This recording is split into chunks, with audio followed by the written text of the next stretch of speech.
Hey everybody, it's Aidan here from Everyday Tech. So today I want to share with you my 4 recommendations for everyday tech for under $50 or £50. So let's take a look.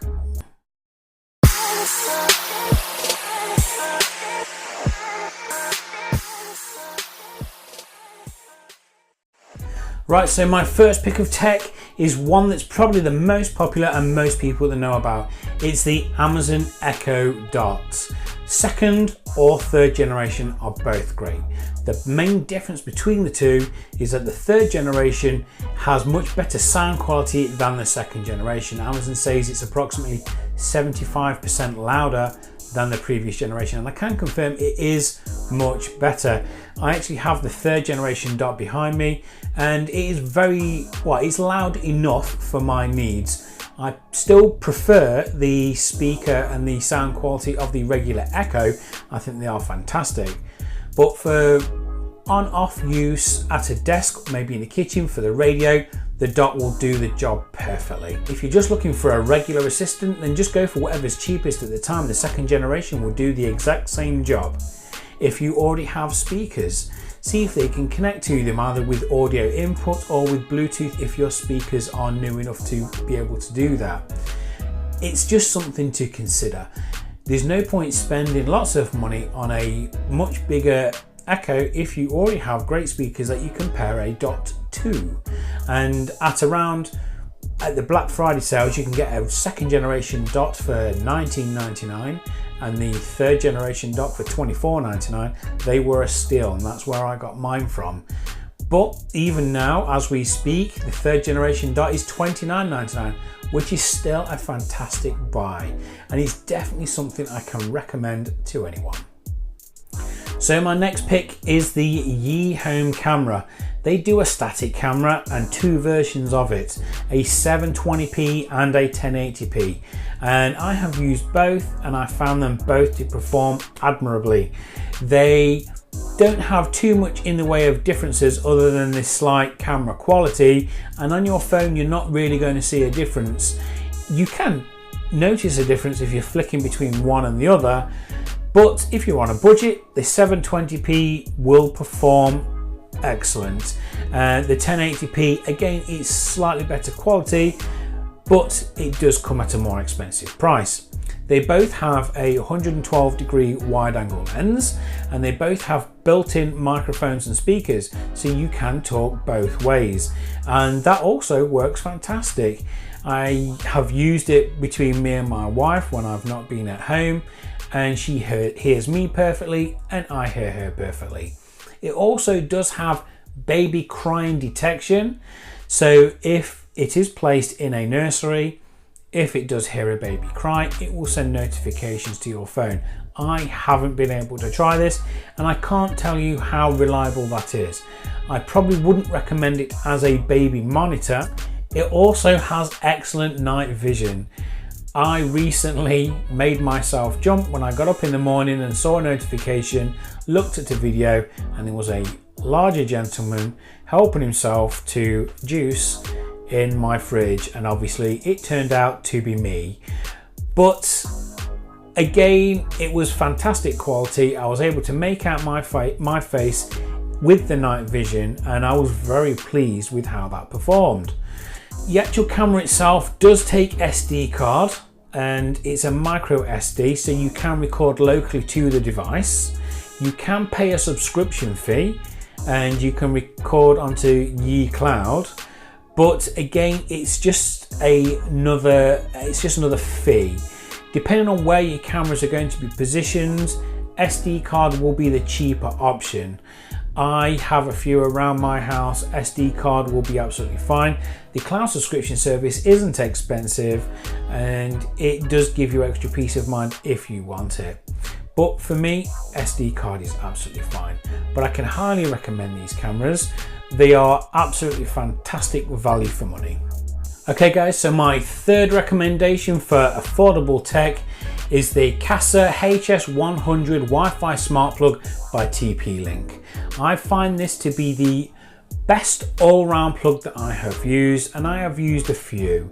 It works with Amazon Alexa and Google Assistant, and it's also compatible with the things like Nest and IFTTT. And if you don't know what that means, it means if this, then that. So for example, you can set up what is called an applet in IFTTT.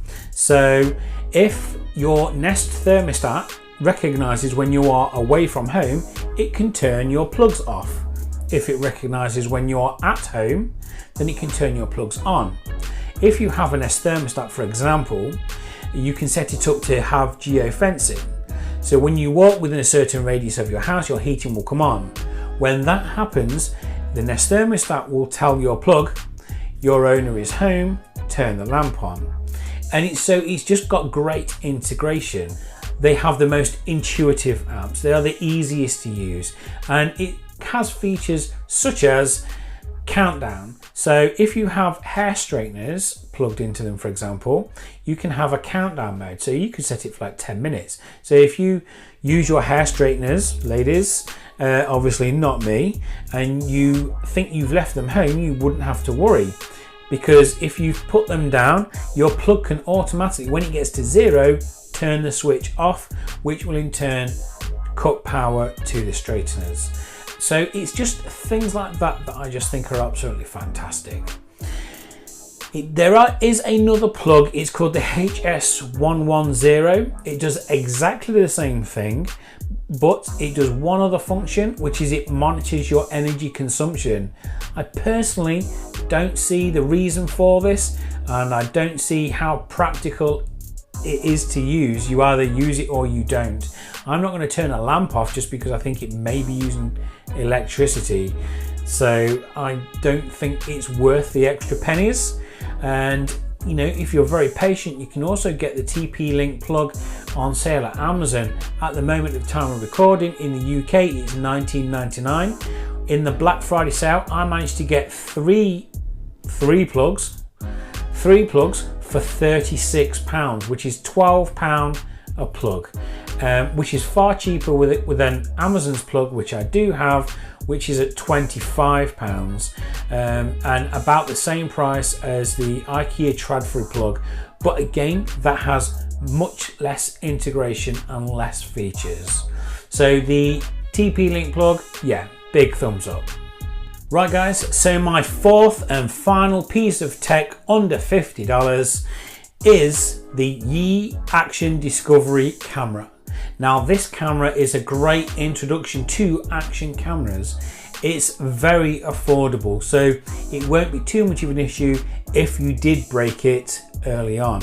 Not like a GoPro, which can go for $300 to $400 or pounds. So yeah, it's just something to bear in mind. Granted that the Yi Discovery doesn't come with all of the features, and it won't be quite as good as the GoPro, but it also doesn't come with the same price tag. I picked mine up for less than £30, and at that price you really cannot go wrong.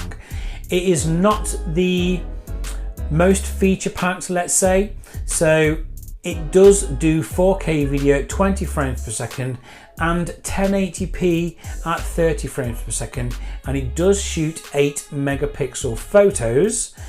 It does have a 2-inch touchscreen at the back, although it can be a little fiddly to use, but it's not that difficult. The saving grace on this though is the fact that you can download an app to your phone which will allow you to control the Yi Action camera through your phone, which is ideal because if you've got this action camera mounted on a helmet, on a chest, on a shoulder, you can't access those settings once they're there. So doing it through the phone can save you a lifesaver. This does bring me on to another thing.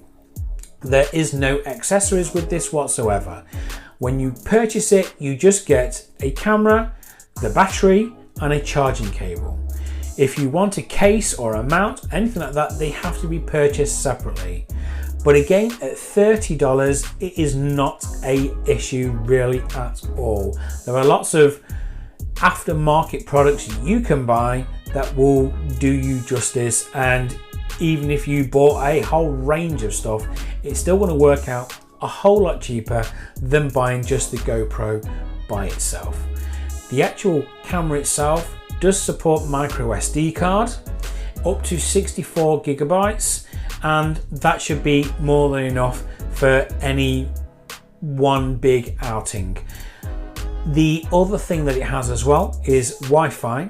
So when you are at home, you can seamlessly transfer files from the SD card to your phone.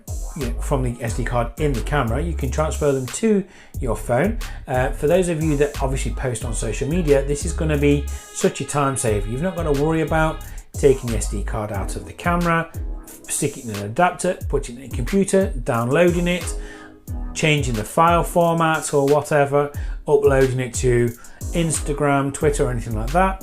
You can just send it straight to your phone, or it will record straight to your phone, and then you can upload it straight from there. So yeah, at 30 or less than £30, that's a big thumbs up from me.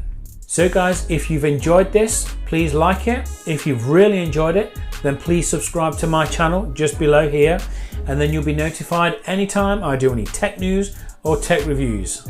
See you soon.